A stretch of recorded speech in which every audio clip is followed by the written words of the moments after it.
people at home, don't you dare be sour. Clap for Hammer the Point and feel the power. Yes. Yes, it's Hammer the Point, the best YouTube show about West Ham United. Yeah, that's right.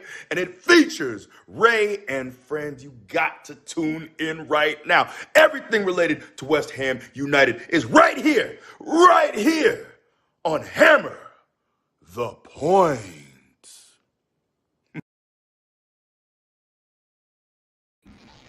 Good morning, good evening, good afternoon, good night, wherever you are in the world.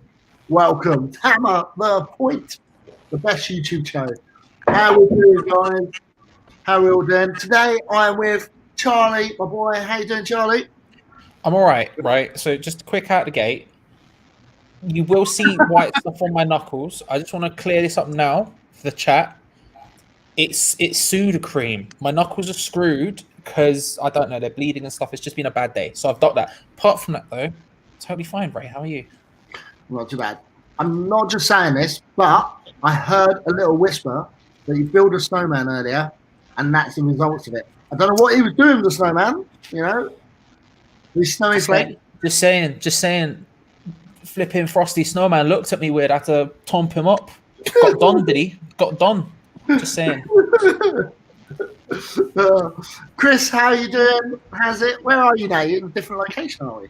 Yes. So I was joking around with you before this stream. This is actually my third location now. I'm currently in my grandparents' basement. It is gun season here in Ohio, so we've been going every day. So fortunately got one deer on Monday, so pressure's a little bit off. But what are you hunting? Whitetail deer. Okay. Do you eat the meat as well? Yeah, they're processed into summer sausage, loins, and steaks. So, and then that's the kind of hunting I like. If you go hunting, you kill something, you eat it. Yeah, and then on top of that, we only end up taking one or two for ourselves. If we get more than that, we end up donating it to friends or to local banks. Good. Yeah, and yes, I just saw this. Wally, yes, I did survive Vegas. It was a hell of a I'm sure we'll hear about it. Also tonight we have got David in the house. David, we've got two Davids in the house, haven't we? Yeah. We've got double Dave. Dave, which one wants to go first? Tell us what's been happening. What's been going on with your day? Same old.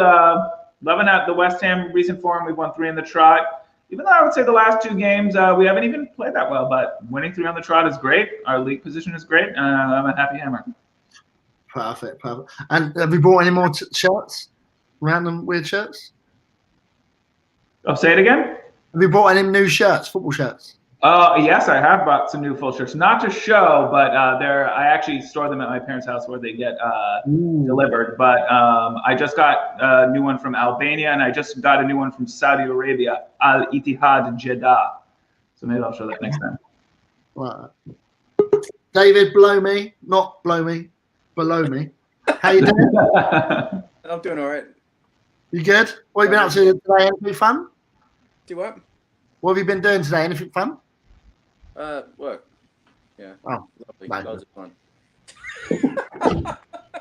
Amazing. Well, hello to everyone in the chat. How are we all doing? See, we've got Wally, Rebecca, Fo, Neil, Kieran. We've got them all in tonight. All the boys are 13. Give us a little like and subscribe. Don't forget to go to Hammer Shop. Go buy something. Make yourself a Merry Christmas. Get a present. You want to buy me a present, Charlie? If you want to buy me a present, no. I'm poor. I have no money. Ray. Look, I put Sudocrem on my hands and I could only afford the knuckles. I'm poor, Ray. I can't be affording anything. Well, tonight, guys, we are going to do the 10-game review. Now, the 2 Davies weren't here for this when we done this at the beginning.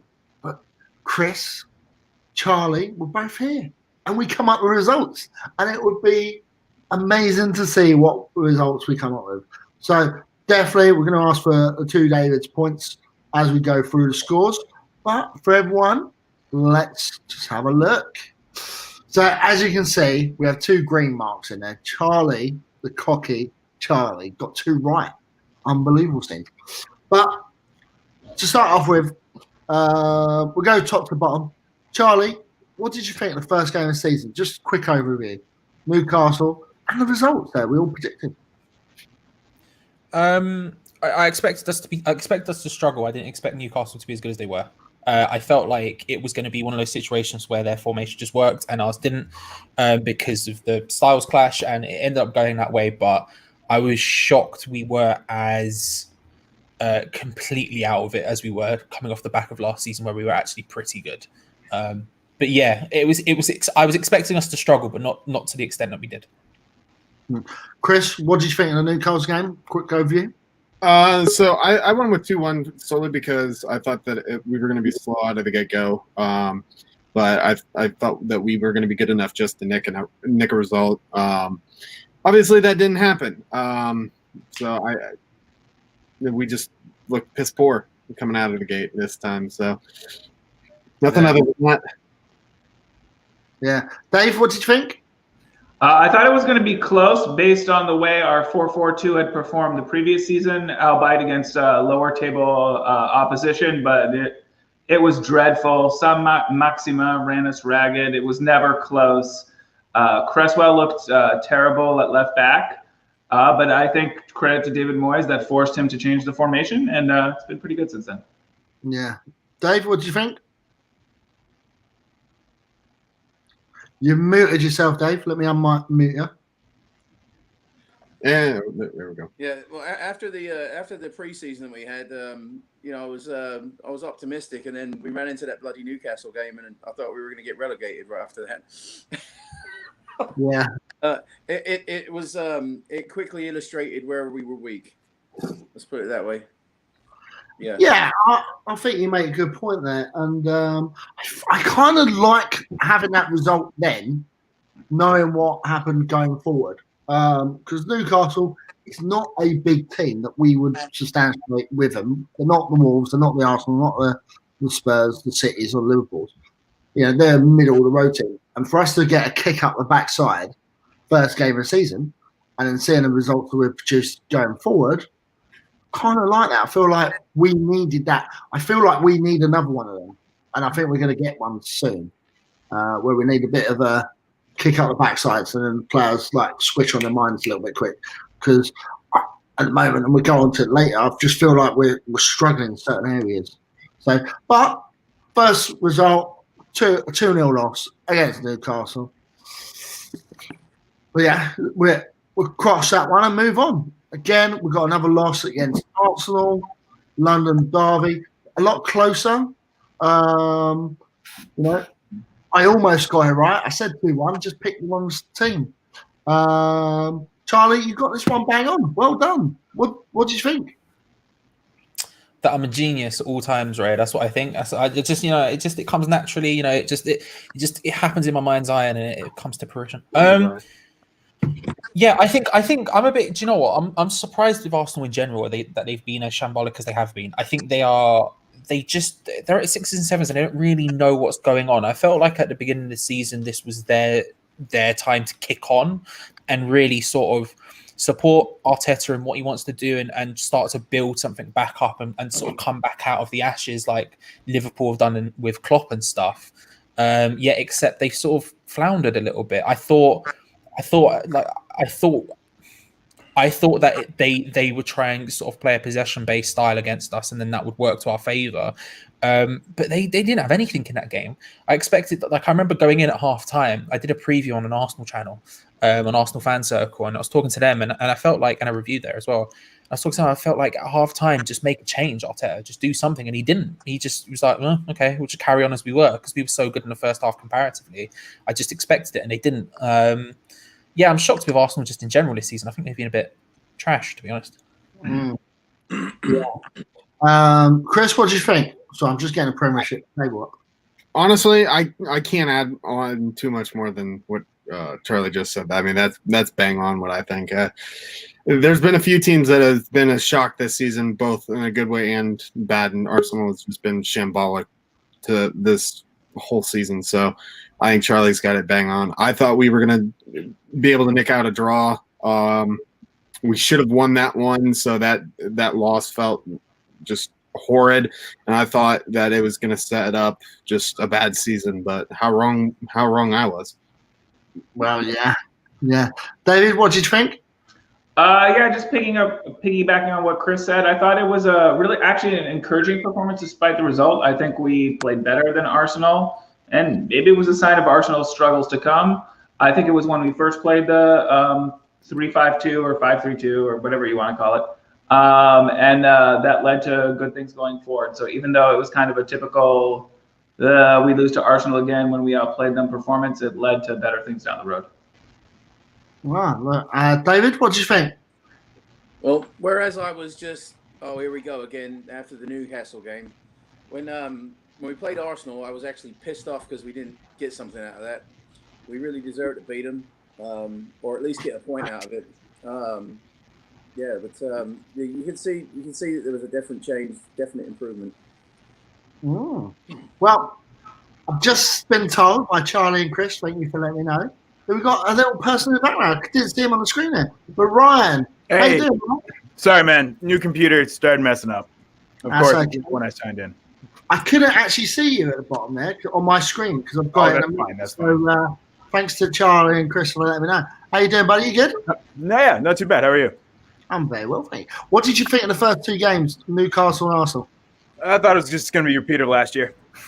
I thought it was going to run into the same thing. I honestly, I had discussions with some of the guys, and I said, I don't think we're going down, but I just think it's going to be repeated the same old. Yeah. Just up and down, a couple victories against teams that we shouldn't beat, and then losing to teams we should. Or should beat. So. Yeah. I wasn't expecting much against Arsenal. I expect the Arsenal to do a lot better in the season that they are doing right now. I kind of like getting Arsenal first couple of games of the season because they're under Wenger. They were notorious for coming slow out the gate, so they always get draws or lose the first couple of games, and then they just go straight up. So it is what it is. We move on, and then. What a crazy result we had against back-to-back results even. Back-to-back results even. Yeah. Wolves and Leicester, 4-0 and then 3-0. It was absolutely crazy. Didn't see it coming. I even predicted myself a 2-0 loss against Wolves because I just thought Wolves were going to be strong. They got the mindset. Charlie, did you see that result coming? Their defense was shocking. Their defense was so bad in that game, and that was the thing. I was really because they're usually really well built and really well structured, and everyone knows their role. They know what's coming. I didn't think that they would have any sort of struggles with getting back into the swing of things, basically, because they're so well drilled and everything goes right for them. And they were all over the shop defensively. I mean, I'm thinking of the Bowen goal specifically, where it was him versus all three of their centre backs who just ran away like Roger Johnson, just backing off, just constant. And there was no even attempt to come near him. I think one of you go towards him. There's three of you there. One of you could do it. And I understand their system is to stay compact and to try and essentially form a wall of human beings in front of the goal so you can't take a shot. But they were just all over the place, which is surprising because they're usually so good and they've been good for the rest of the season. But for that game, they just got, I don't know. I still don't know what it was. they just decided that the game wasn't for them. Yeah, Chris, what did you think of the Wolves game? Again, same thing as Charlie said. They just did not show up. They did not. I don't think anybody really in the world really expected that. I would love to go back and see what the odds were, betting odds were for West Ham to finish 4-0 and just throw some money down on that because I don't think anyone would have been predicting that at all, let alone the Leicester win too. I mean, I know I'm getting ahead of myself, but those two matches, as you can see, I was predicting defeats total of 5-2, and we ended up winning 7-0. Like, I mean, that's a crazy swing. Yeah, absolutely. David, what do you think? Yeah, I did not expect that result at all. I thought Wolves dominated the first 20 minutes, but I thought Antonio was the key. He just was frustrating those center backs as he ran forward, and they grew more and more frustrated as they didn't score. And then one of his runs led to a goal. Then they got more frustrated. Then they allowed a second goal. And I don't think they were really expecting us to put up a fight. And I think what they had envisioned, their game plan going in, kind of fell into tatters, and they couldn't adjust. But yeah, it was very unexpected. Yeah, crazy. David? Yeah, I mean, it's a very much a long story short. We were good, they were shit. The two came together perfectly. It was a perfect storm of them being bad and us being good on the day. Yeah, and literally that was where our season kicked off. It's crazy. Yeah, that's when La La Land started. That's when I like it, La La Land. Champions League Football Club. Ryan, what did you think? I actually think it benefited us that we just got like run over by them in the summer, and the summer was so close to the beginning of the season. Kind of gave a false sense of security for them, and an almost like almost a what do we got to lose attitude with us, especially after the first two matches. Arsenal showed hope with playing really well. I feel we should have got more out of that. But then at the same time, looking at Wolves, especially once you start taking the lead, I feel they gave up. It was very much like once we took a 2-0 lead, that was it. We could have scored 6 if we wanted to. But again, I think it's the fact that we lost 2-0 in July to them. I believe late June, July. I feel since the clubs haven't changed that much by that point, I feel they thought they had it in the bag. And I feel that sense kind of helped us in the end. So. Yeah. And then we move on to another crazy result. A 3-0 win against Leicester. 7 goals in 2 games. That put West Ham in a plus tier on the old football thing. We don't start the season in plus. We don't even finish it in a plus. It's always negative goal difference. It's great. Charlie, what did you think?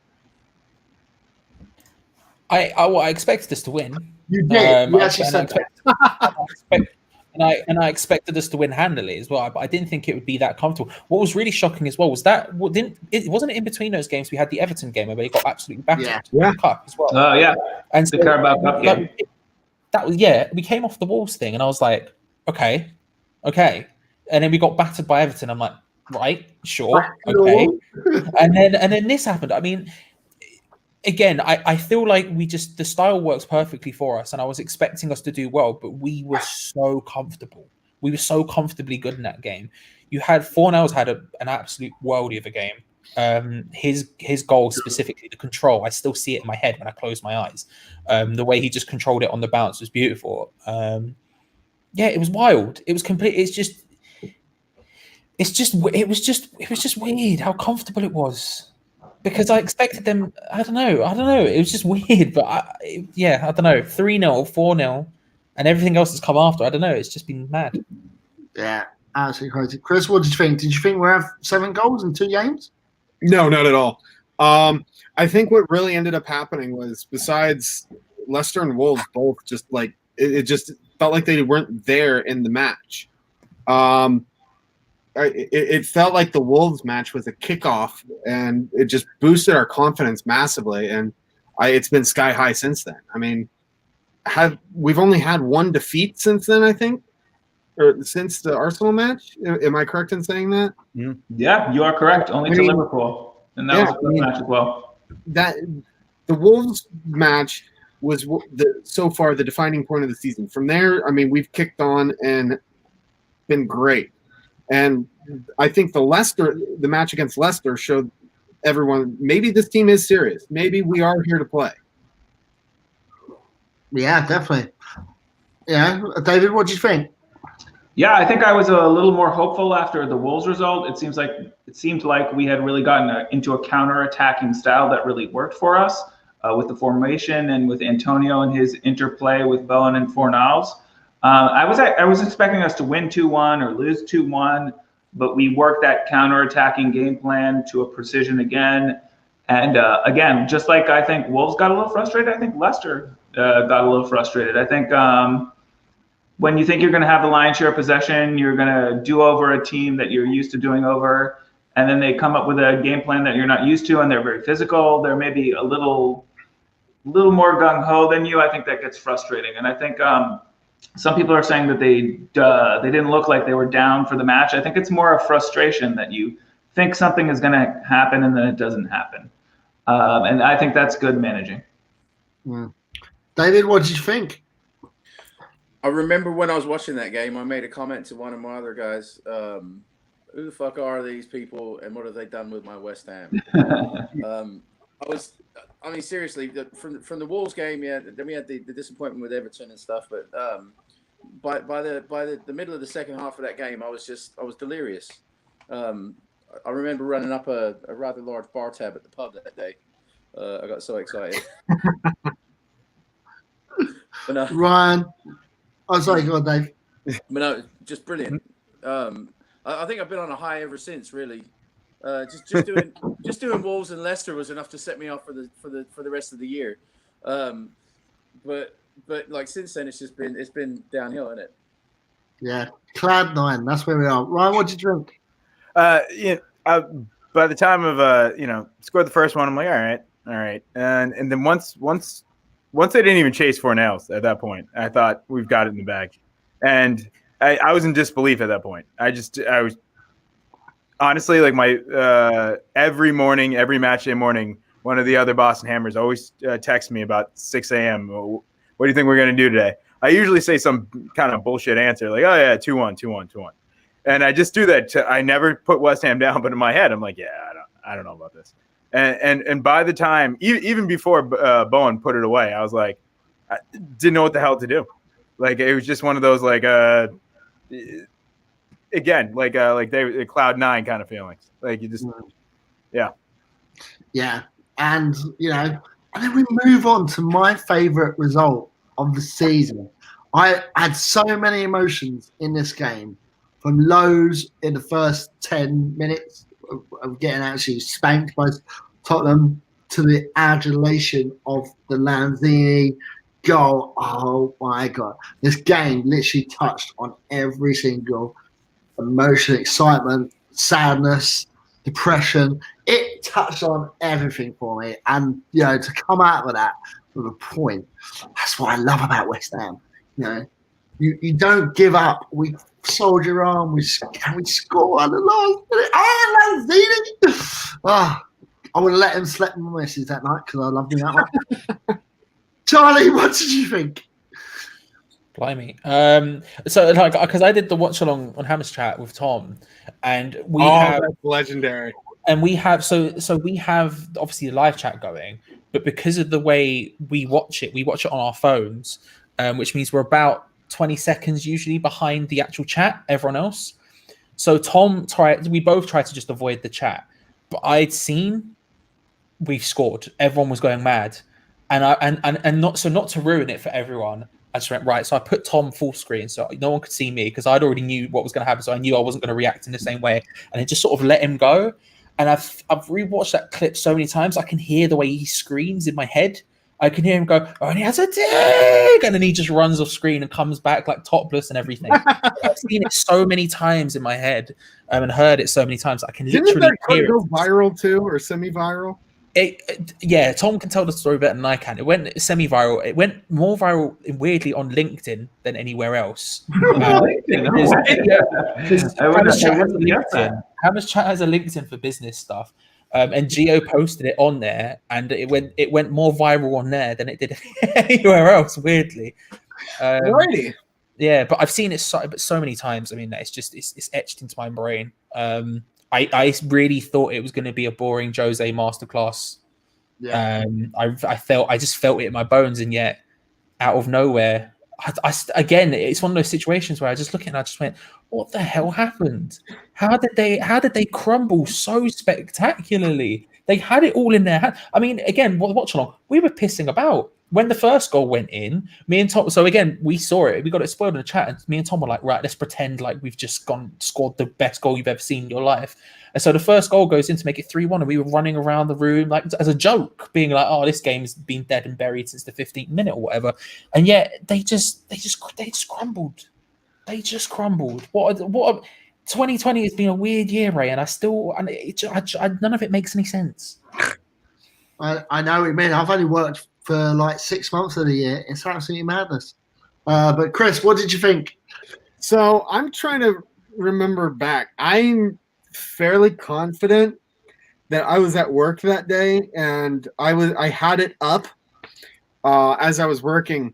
And after it was 3-0, I turned it off. And once it hit 3, and I wasn't able to watch the Lanzini goal. I believe I remember seeing the second goal in, but I think I was unable to watch the third goal. So afterwards, like, I just saw my phone blow up, and I just started scrolling through Twitter, and I think I retweeted about 100 posts just because I was going, like, so I work at Express Clothing Company. So I was out on the floor. I went in the back, and I'm just going mental in the back.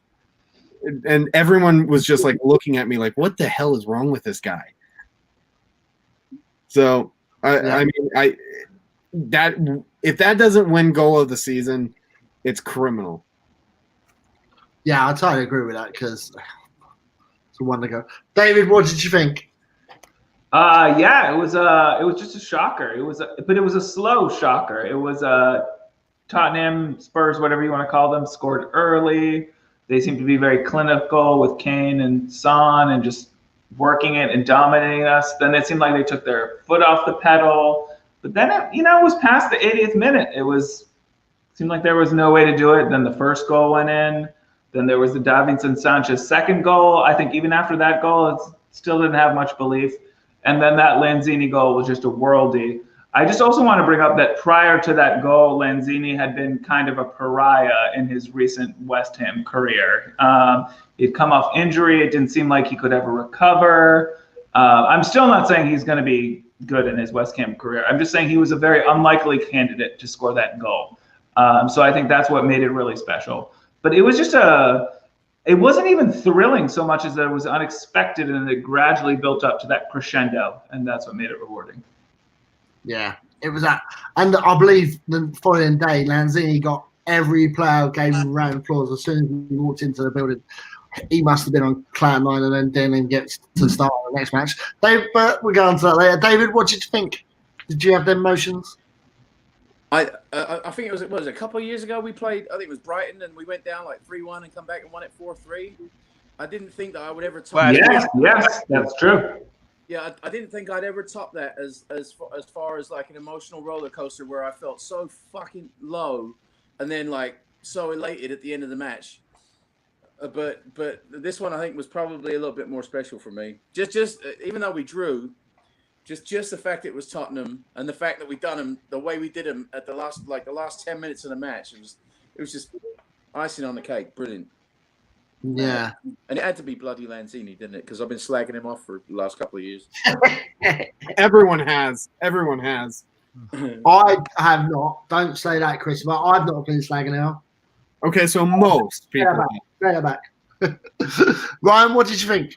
I mean, it's the same kind of thing. I work with I should say work. I'm a teacher on sabbatical thanks to COVID, but one of my coworkers was texting me, and he's a Tottenham fan. And, he was telling me, like, once the second goal went in for us, he's like, oh, I'm nervous.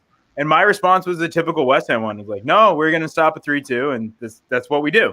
We come back just enough to get your hopes up, and then we call it a day. And I was in where I'm literally sitting right now I call it my cave, but, like, my basement. And out of the blue, like, I almost, like, kicked my coffee table across the room. Like, it was the second one in. The first response was standing up and just not even responding. I don't know if you guys, I'm sure you guys know Adam from Hammer Shots. He always texts me because I have way too many shirts and I spend way too much money on Match You shirts and all stuff like that. And he always jokes like I have an addiction. And he texted me that he won the auction to win the Lanzini shirt on the West Ham website. And I'm like, I'm sorry, Mr. I spent too much money. You just spent, you can look it up yourself. It's on there. You can see how much he spent. He won it. And I was teasing him. He goes, well, like the fact that someone that doesn't do that went and spent that much money on something like that just because it was that important of a moment. We didn't even win the game. That's the best part, is that we didn't even win the game, but it meant that so much to us that way. That should just prove our point. So. Naughty, you're teasing us. Come on, Ryan, tell us how much you paid for it. Oh, I didn't pay for it. Adam did. It was about just under, was it 1,600 pounds? I would throw stones at him, but I won.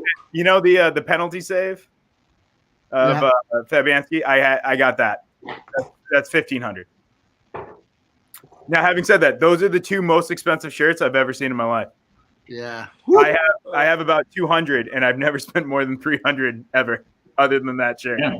So. And I thought I waste my money. Oh no! It's complete waste. My wife, like, trust me, I got her a lot for Christmas just to let me do that. Man. Yeah. Oh, brilliant. Love it. And then we move on to Man City. You know, normally the Whipping Boys, I predicted a 5-0 loss. Charlie predicted a 2-0 loss. Chris expected them to four goals. And you know what? We got a draw out of it. 1-1. We neutralised them. They didn't really. They were all over us, to be fair, from minute 1. But we got a lucky goal. It was crazy. Ollie, what do you think? I don't think there's anything other to. I mean, yeah, you summed it up perfectly. Apart from Antonio scored an overhead kick. I know. What's how? Explain. Look, the guy can't even score when the ball's on the floor in front of his feet most of the time, right? Apart from the last 6 months, we'll give him credit for. Overhead kick against Manchester City. It's equally. Do you remember when Dean Ashton scored an overhead kick against Man United? The one where it sort of comes in and he's backing up against Rio Ferdinand of all people, and then bangs in an overhead kick. It's like, and I remember watching that when I was a kid and just thinking, no, that's not real. That's not a thing that's happened to IRL. And then Antonio does it against City. It made no sense, but you're right. We got absolutely dominated. It was, I mean, it's expected against Manchester City, but it was the first, I think it was the first result where I sort of felt, it was the first result where I was like, okay, we're starting to grind these results out now. We're starting to be able to sort of grind these, even when we're maybe not super deserving of it. We're starting to go, because the other results, the shock results, right? We were like, okay, we're wiping these teams across the map somehow. But that was the first one where we got a draw, but we came out of that and go, do you know what? I'll take that. That's decent. We've done well there. We've done well there to get a point, despite how well City were. And I think that's a trend that's continued further on down the list. Yeah, Chris, what did you think? Yeah, I mean, like my prediction said, I mean, I was predicting a 4-1 defeat. I think I was going a little bit off of the Manchester City from the last few years domination factor. I had said earlier some teams had been surprising this year, and Man City is one of them. I mean, they're up and down as well. So, I mean, looking back at it, I mean, where we are at now. I mean, yeah, that's a little bit more realistic, 1-1 draw, just because of how up and down they are. But at the beginning of the season, I thought that we were going to get smoked in this one. I thought that goal that I was predicting we would get would be one of those late garbage time goals that meant absolutely nothing. Yeah, totally agree. David, what did you think? I thought we would lose 2-1. I'd seen some previous Manchester City games, so I'd seen that kind of malaise that seems to have developed with them, where they pass the ball around, but they don't seem to be that too threatening with the actual possession they have right outside the penalty box or inside the penalty box. They seem to be like kicking it around endlessly, and I think that's proven to be true so far. But that being said, I definitely thought we were going to lose. Like Charlie said, I think after our first goal, they outplayed us. It felt like just a matter of time before they scored their goal. But I felt it was a deserved 1-1 draw with the way we held on. So I was happy about it. Yeah. David, what did you think? Oh, sorry, I was just trying to have a look up in my phone there. I think that's the that's the first time in the last like 3 years that they haven't put at least 4 by us. I think I'm right. I don't know if I missed one in there, but yeah, brilliant team performance. Mikhail Antonio turned into peak Ibrahimovic, and yeah, it's just like what's going on? 2020, innit? Long may it continue. 2020 is a crazy year. Ryan? My neighbor is a big City fan. And usually have to hear about it. And you know, and to be fair, he was a fan before the buyout, so I can't get too mad. But the whole time, you know, usually, you know, we lose 4-0, 5-0, and I give him crap about, you know, we should have some sort of I don't know, salary cap or some BS that I try to make sense of it all. But yeah, no, and then once Antonio hit it, he sent me a text and he's like, "Oh my God, I can't believe you know, you guys might have this one." And typical response was like, "No, we'll find a way. We scored too early." And then yet, you know, we still hung on, and it was one of those we felt like a victory because Man City has had those games that go down, but it's very few times, with the exception of like 2015, 2016, and a couple others, that like we get it on them. Most of the time, it's like, oh yeah, Cresswell had that amazing goal, but we lost by 3. Or even when we do score those goals, like the Ashton goal, we lost by 2 that match. Man, that game was already decided when Dean Ashton hit the overhead kick. You know, that's the kind of thing. So it's like it's never usually that cool of a kick, with the exception of Andy Carroll's against Crystal Palace, that it leads to something, even if that's just a point. So, yeah, crazy times. Do you know what? The next game against the city I currently live in pissed me off because Mo Salah, I'll shout it out for the rooftops out there if I need be, you cheating fucker. I don't care if the letter of the law says it's a penalty because Masaraku touched him a tiny bit, but he dived to get that penalty. He dived. In my opinion, he dived because there was no need. Bit like Jack Grealish, and I'll get on to him in a bit. He dived, motherfucker, for cheating.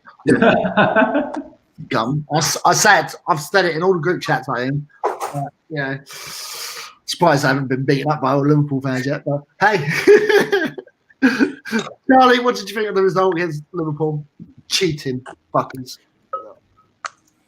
I'll get a biscuit. I need a biscuit. Calm down. Yeah, get a biscuit. I felt like, I don't know. I just thinking about his biscuit now. I felt like shortbread. Love that. I was gonna ask. I couldn't really remember most of it. Like I remember us just sort of holding on for dear life because that was the first game Antonio was out for, right? As far as I remember, I think because obviously he scored in the City game, and then I think the Liverpool game was the one where we started Haller and then we brought on Yarmolenko maybe up front. I think that's the one where he got injured. Yeah, wasn't it? Yeah. So I remember I struggle to remember the 2 things I remember most from it. I don't even remember our goal. I remember the Salah thing, and I remember just that gut punch.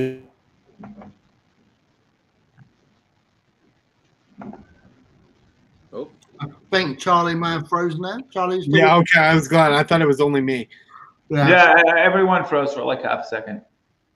Okay, can you hear me now? Yeah. It was weird because I could hear you all, and then anyway, it was weird because it was a gut punch right at the end because I felt like we'd probably done enough to hold them, even though we weren't deserving of 3 points by any stretch of the imagination because it was a bombardment, but. I just remember it felt a little bit too easy, the Yota goal. Like, it was smart play. It was their 2 substitutes. Shaqiri played the through ball to Yota, who just pounded it in. And it was smart. But I was like, we were so close to getting something there. And those were my 2 overriding feelings. Apart from that, I don't really remember most of the game. I suspect that's probably because it was just Liverpool going at us and us just holding on for dear lives. Yeah. Chris, what did you think? If I remember correctly, correct me. I ain't done biscuit. I ain't calm down. But that's the match that Fornell scored early and then missed a couple other ones throughout the match. Yeah, I believe that's correct. Yeah, because I do remember that match in particular, feeling like we like that. even though it was Liverpool, for me, that was one of those where it was like we deserved points in there. We should have come away with points in that. We should have come away with all three based on our performance, let alone just one.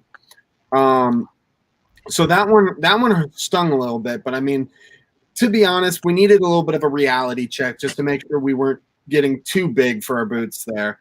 And I mean, since then, obviously we're 3 wins on the trot, so I mean, it seems to have done the trick. Yeah, David, what do you think? Yeah. First of all, Charlie remembers correctly. Haller did start that match. I actually co-signed what Chris says. I think we actually started that match very brightly. I thought for the first 20 minutes we were the better squad.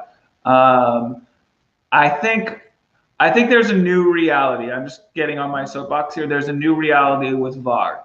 Is that if you get kicked below the knee in the penalty area or your shoulder gets touched, because now with VAR it's getting judged as just like any foul outside the penalty box, everyone is going to go down.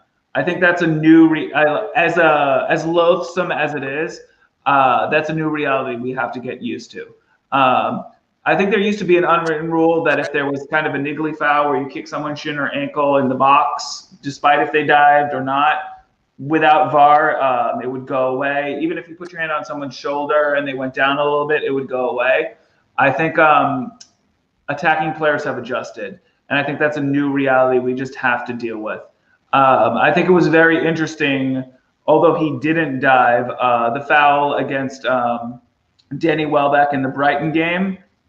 That was a foul. You know what I mean? That was a foul if it was outside the penalty area, but it just kind of felt, oh, he kicked his boot. He was going for the ball. Before VAR, that wouldn't have been called a penalty. I think the reality has changed, and I think we need to adjust to that.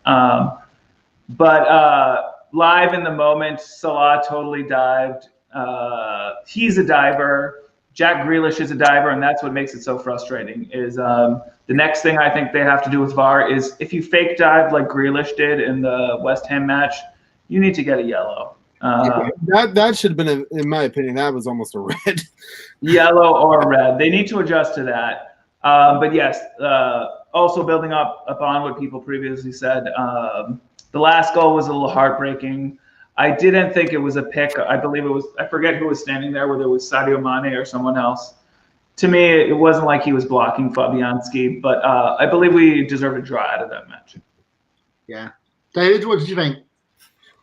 I was very disappointed with that. I thought we definitely deserved a point. I don't think Salah's when Salah scored off the penalty, he got a penalty, right? It was the first goal he had. Yeah, Masuaku kicked him in the calf. I think we had a shout for a pen in that game as well that we didn't get. So it could quite easily have been 2-2, or if we hadn't let the late goal was a soft one. We really shouldn't have let that go. The Jota goal. So yeah, I was a bit miffed at that one, but I mean it's Liverpool. It's at Liverpool. So I sort of expected the result that way, but as the way this year's gone, I sort of half expected to win it. Yeah, I thought a draw would be perfect. Ryan, what did you think? I'd have to agree. The draw seemed fine. The Jota's goal, I mean, soft. It was great passing. You got to respect that. It was pretty. It was a pretty goal. The Salah going down. I mean, I played high school ball myself, but I don't know. I was kind of a guy of what's the best way to put it? Less talent, more aggressiveness. If that made sense. I would say Julie Dix, but he had a better left foot than me. But someone that went in, and I wouldn't hurt people, but I would be physical. And when I see people going down, and it's the people I looked up to when I used to live in London, and that's where I got into West Ham. But the players that weren't hammers that I looked up to were the David Baddies and the Roy Keanes and the Vinnie Jones and the Cantonas, even though he couldn't tackle to save his life.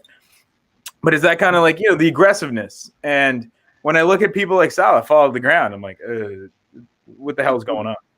It's I know it's technically foul. I know it's technically this, but it just kills me inside. The one thing that saves me is that I grew up, since I lived in London, an England fan. At least he's not an Englishman. And then Grealish just ruined it for me. Yeah, that's what I was about to say. Absolutely. When they compared to Gascoigne, who was one of my childhood heroes, I was like, no. like Gazza wouldn't roll and roll and roll and roll and roll and roll. I don't know. It's if we're gonna lose, at least lose to talent. Actually, let me put it this way: Salah has the talent. That's what kills me.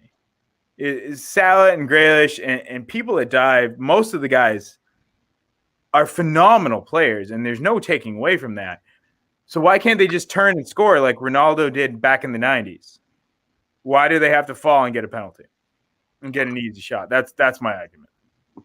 Yeah. They need to The start good- handing no, out not yet. retroactive reds for those. They need to really come down hard on those kind of guys where they're doing that, jumping around and rolling all over the bloody ground and stuff. Yeah, Otherwise, I hate it. I remember listening to Rio saying about Ronaldo when he was at Man United first of all, and he used to do that all the time, just roll around. But him, Scholesy, Giggs used to kick it out of him in training, like just get up, just get up. I feel like there's not enough other players doing that. I would like to see some of the Aston Villa players kicking it out, Grealish but they don't do it these days. It's crazy. And then so that is our toughest 7 fixtures. And then I think to myself, it's West Ham. It starts getting a little bit easier. So that means we're going to start losing because that's the way. Well said. But then we grind out 2 results, 2 1-0 victories against Fulham and Sheffield. That's great. That's not the West Ham way. Charlie, what did you think of them 2 results, the Fulham and Sheffield? Because they're both 1-0 results.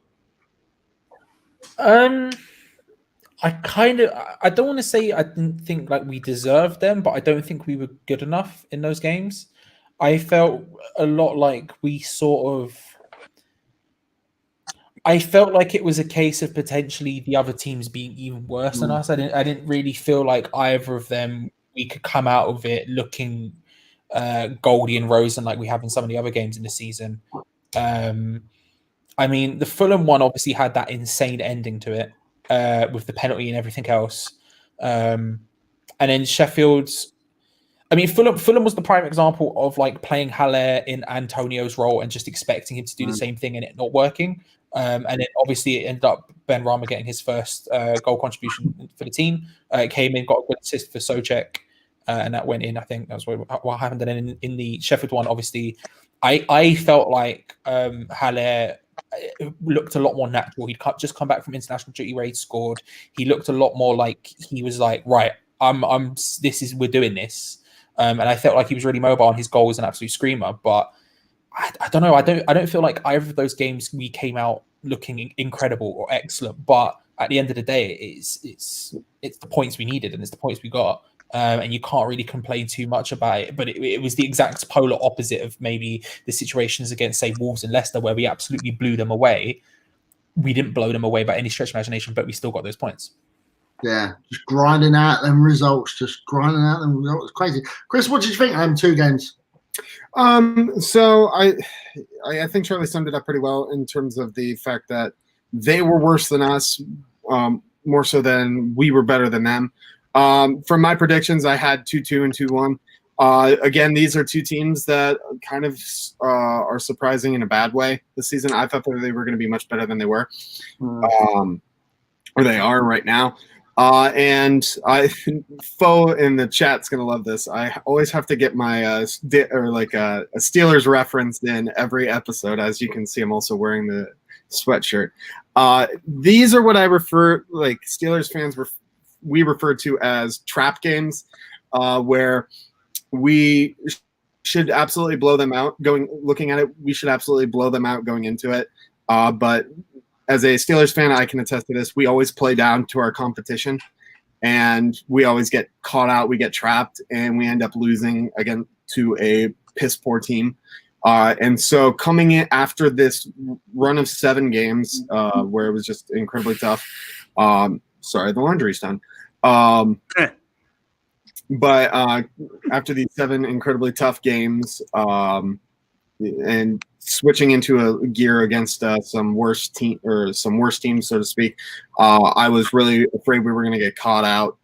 Glad it hasn't happened, but that's where my mind was coming into it after the first 7. Yeah, David, what did you think of them 2 results? The 2-1-1s. I think they were actually very encouraging in a strange sort of way. I was approaching the matches with trepidation just because I think whatever the formation is you want to call it, maybe I'm calling it 5-4-1 now. With the previous teams, that relied on us to counterattack. With these other teams, we might give them some of the possession because they're weaker, and you might expect some bad things to happen with that. We aren't as good in that situation. So I was very encouraged that even though we didn't play as well in those 2 matches, we carried out in the end. Albeit that Lookman penalty in the Fulham game was just they really deserved a draw on that. He should have converted that penalty. That Scott Parker post-match interview was a little heartbreaking, despite the fact that I'm a Hammers fan. I like that they've gotten back on track. But I would say the Fulham match and the Aston Villa match, we kind of like almost on the. We kind of deserve draws out of those, but I think that's the mark of a good team and a team that has good fitness and a team of players who's playing for their manager that we've won those matches. And even in the Sheffield match, I think we outplayed them slightly, but I don't know, a draw would have been fair there too. But in the past, West Ham has lost these matches or drawn these matches, and they've gone completely against the form table. So despite what I was thinking, I'm happy with the results. Tim, do not get Charlie started on bug snacks. It's a big, complete different show. Do not get him started on that. David, what did you think of them 2 results, the 2 1-0 wins? That was the point in the season that I knew that the invasion of the body snatchers had truly been. In years past, we would have lost both of those. That would have been the charity case, West Ham handing out the free win to the shit team that's been underperforming all year. But we dug out results. I don't know if we deserved them, but we got it done, and that's the difference this year. We've done that a few times, and I tell you what, I have never laughed so much as when that Lookman penalty happened. I have never laughed so much. I just knew we were fucked and we were going to hand it back to him, give him a draw, and then he just fucking. Sorry, still laughing. I actually felt pretty bad for the guy, to be fair. And you know, if you're going to be that cheeky, as Scotty Parker says, you've got to finish it. You know, and I hope that's a little lesson to him. Ryan, what did you think? I mean, I kind of have to agree with Dave on this. It's like, I don't care if we play like crap. I don't care if we were shit. A win's a win. And those are the games that we lose, and those are the games that we fight for at the end of the season to stay up for.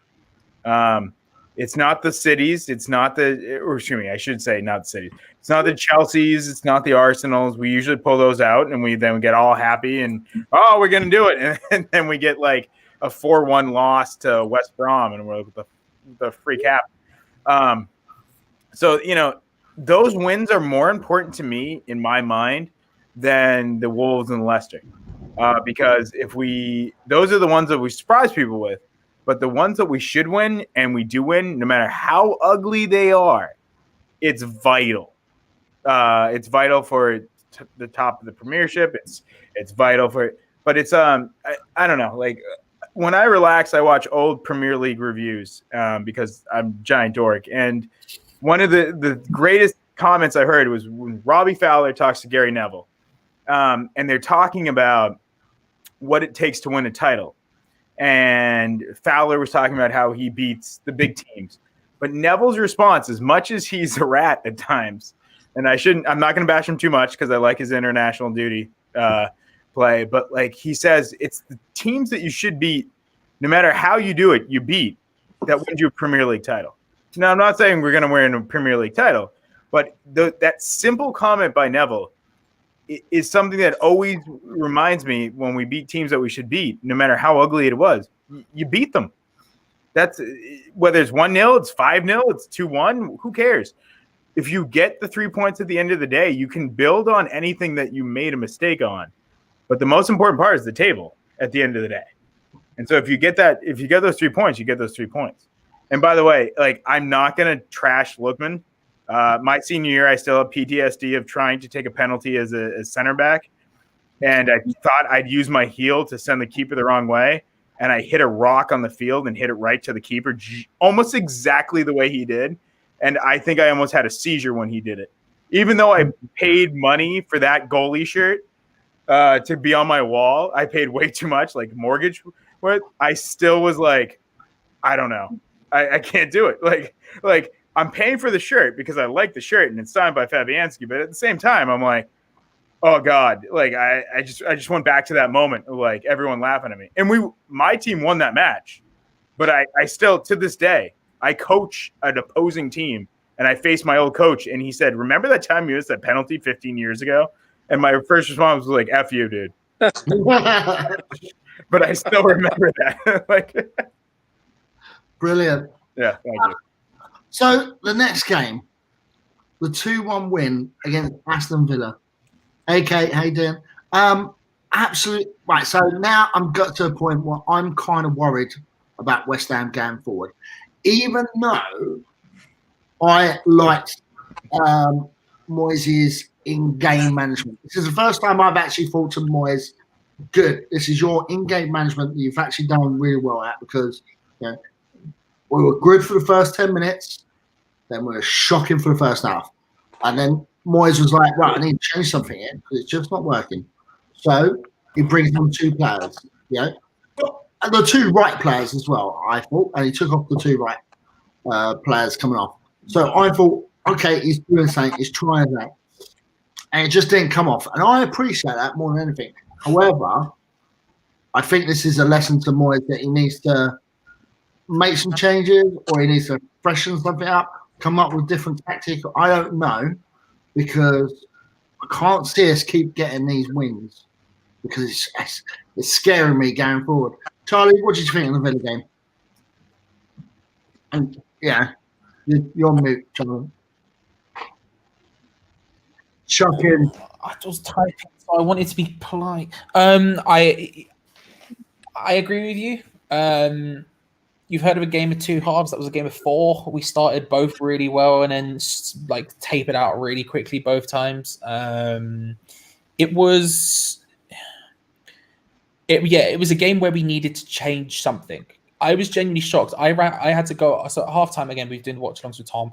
I had to run off because I had the groceries get delivered, and so I had to run off to get the delivery at halftime. And I came back, and everyone's going mad. And Bowen scored a header, and then he's like, "And we've made 2 substitutions." I'm like, "Hang on, what's going on here?" No.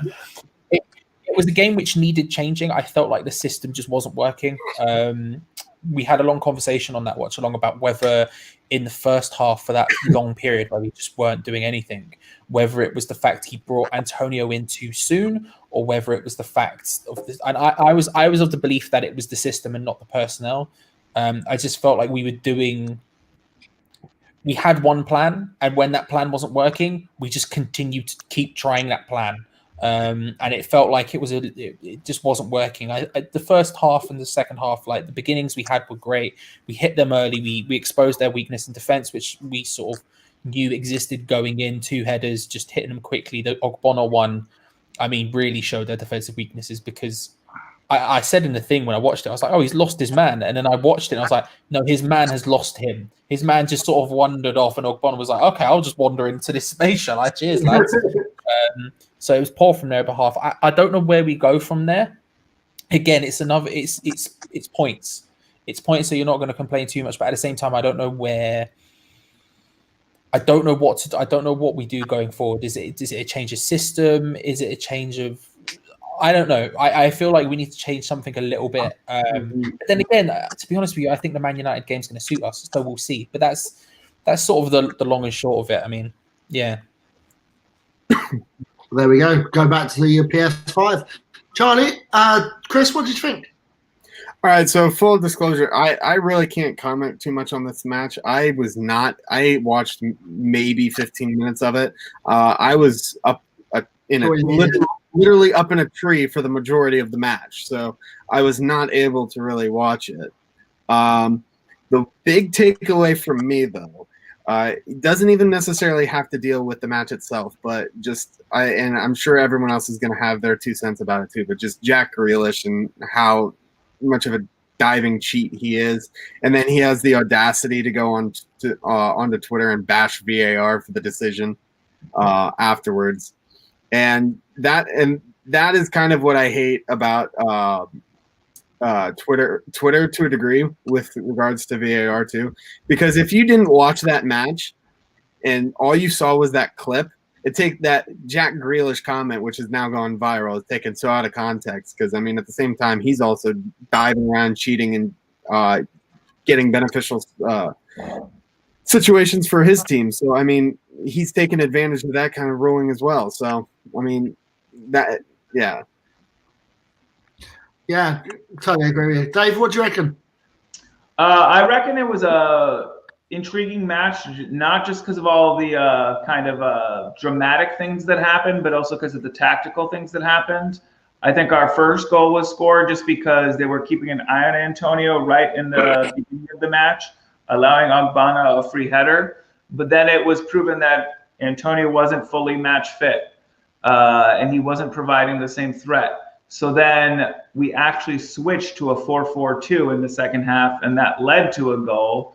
Also because in the first half, our midfield was getting overrun. So then we switched to a 4-4-2. I don't think that's something that we're going to do going forward, especially if Antonio proves to be healthy. But I think teams are kind of figuring us out that even though Souček and Rice are really good central midfielders, there may be a way to crowd them and shut that down. And Masuaku and Kufal are only so good going forward, and maybe you can counterattack against them. So it's going to be very interesting to keep tabs on Antonio's health and keep tabs on how like other teams game plan against us. We've had this awesome 5-4-1 game plan through many games of this first half of the season. But the season goes in different stretches, so I'm interested to see like how David Moyes adjusts, how other teams adjusts. He's, to his credit, he switched to a 4-4-2 during the course of the Fulham match, and it paid off. He's kind of resurrected Haller a little bit. He looked completely dead. Now he's tackling. He always wins headers, but he's looked a little better going forward. So I'm just this Aston Villa match kind of felt like. I don't know, a sign of things to come, that we might switch to a 4-4-2, we might not, we might use Haller more, we might not. Is Antonio healthy? I think some intriguing questions were posed during the course of this match. Yeah. David, if you're quite finished pulling funny faces, what did you think of the game? We were shit lucky. We didn't deserve to win, but ha ha ha ha ha ha ha ha, Villa. That's what you get. Okay. I'm wondering if teams have got us sussed out now. We sort of went to this back three and we got a system that was working for a few games. But I'm wondering, like, it doesn't take long for the Premier League to catch on to what the tricks are. Look at people like Sheffield. That's why they're struggling this year, because they're trying to do the same bloody thing that they did last year with the same personnel they had last year. Once other teams start cutting in onto what's going on, they quickly adjust. They build a game plan and they got you. So I wonder if like we sort of rode that to its natural conclusion, or I don't know if it's that, or if we need to sort of rotate some personnel a little bit, because Moyes has been very, very sort of conservative with his team selection and bringing new people in. But something's got to change, I think. Yeah, maybe not, as Charlie says. I don't like bigging Charlie up, but he's probably right against Man United. Probably keep the same system. But Ryan, what do you think? Kind of a lot of the same. Maybe we didn't deserve it, but we also didn't deserve to lose to Liverpool. Maybe we deserved to win here and there. So, like, in the end, it all kind of plays out, in my opinion. But I don't know. Like, I thought he was offside. I thought the flag would have been raised no matter what VAR, like in the pre-VAR days. I think the flag would have been raised by his viewpoint. of the linesmen.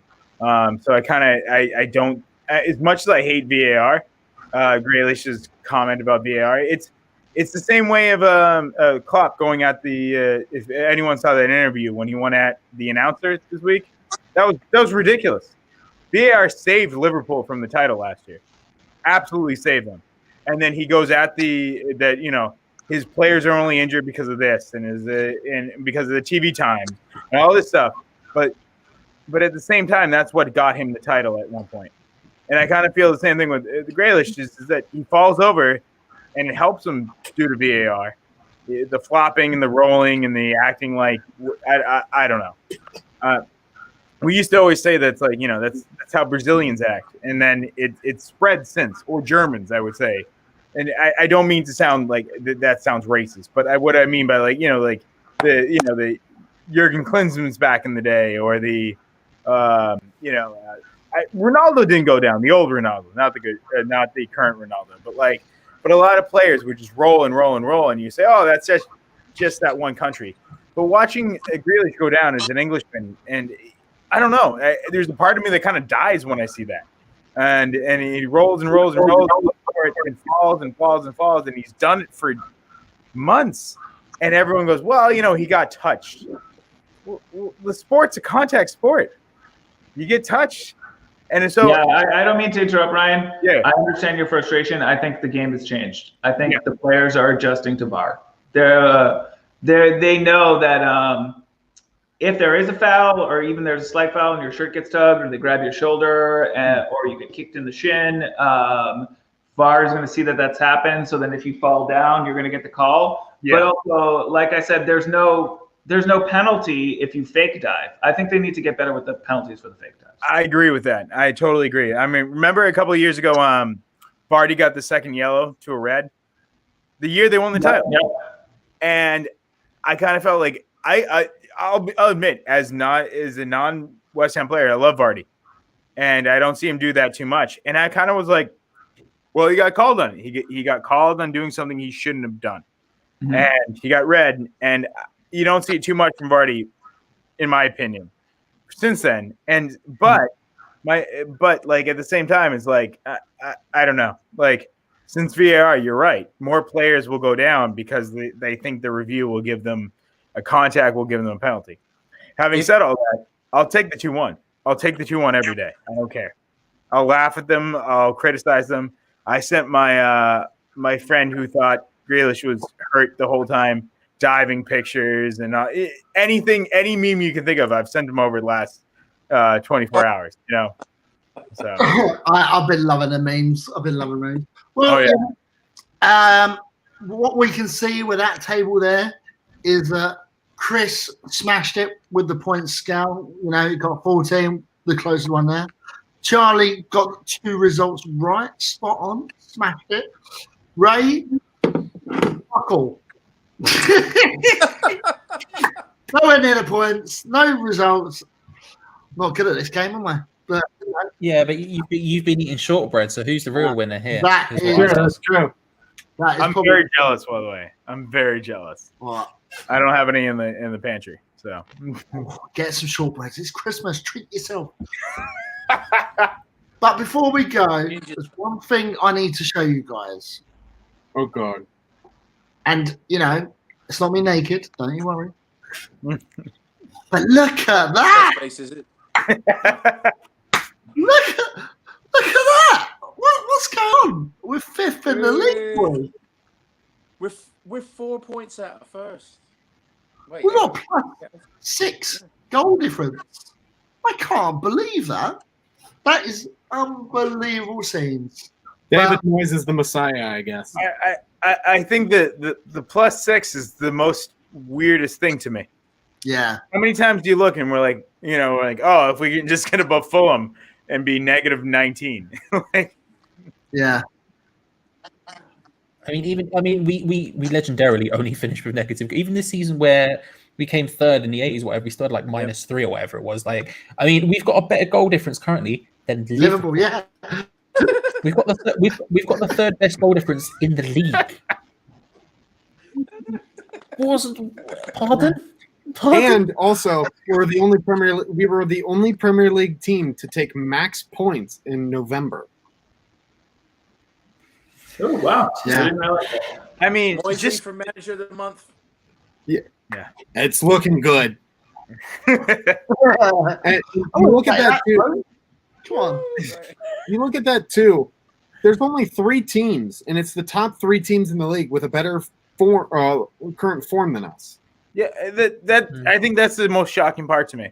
I think that's the absolute most shocking part to me. Is like usually like, we squeak by with beating Chelsea and then we lose to Fulham or whatever, and we're like, hey, at least we're in it. But like this is the only time like my friend Connor always texted me the other day and says, "Is this what it feels like not to be crap at football?" And I'm like, yeah, I guess so. It reminds me a little bit. It reminds me of the Sam Allardyce's last season, where out of nowhere we just started pulling out results, and we were playing a style of football that I just wasn't expecting with the diamond and the flying. Yeah, wing that's backs what I and was stuff. just thinking. Yeah. And we ended up it's Christmas in like the top 4 or something, and now the second half of that season was atrocious, and we did basically nothing for an entire year. No, But, because we moved away from the diamond and started Carroll again. Exactly, but it reminds me a lot of that, where we just have this Totally, sort of Charlie. weird momentum, which just doesn't make much sense. But here we are.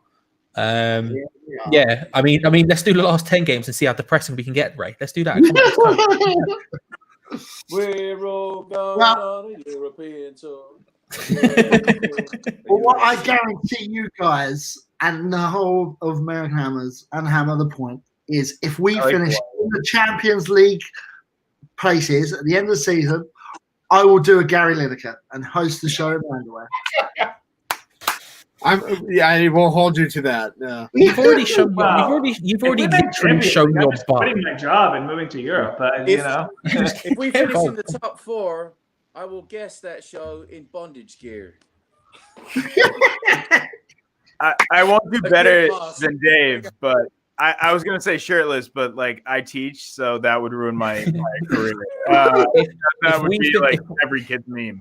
If we finish top 4 and and Ray's doing it nude and David's doing it in bondage, I can tell you right now, I will not be available for that show. Big place. Let's go, everyone. Come on, top 4. Let's go. Let's just take a moment.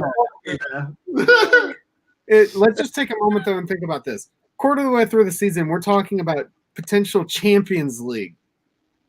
When we thought we would really, I hate to rain on the parade. I don't think that's actually going to happen. no, I know. I'm But moving wrong. We were talking about no points by November, right? We were talking about oh god, we were But the talking fact about that it's no even a points by November, possibility like at the 2 moment. points by November. No, but see, that was unrealistic too. I think it's the nature of football supporting. You get 2 up or you get 2 down. You know what I mean? You get on a high or you get on a low. But I like drinking, and that's kind of the same thing. So it's like, I think based on what happened, now we can say we're going to probably finish 8th to 11th. Right? I'd accept that. I hate to say that, but have a good cup run as well in the FA Cup. I would love that even better. Thank you very much to everyone in the room today, everyone in the chat. Thank you for being there. Folk, come on. Ray Force Boo. No. You want to see this? What's that? Thank you, guys. See you later. Come on, you irons. But you, I don't believe it. I can't believe it. Come on.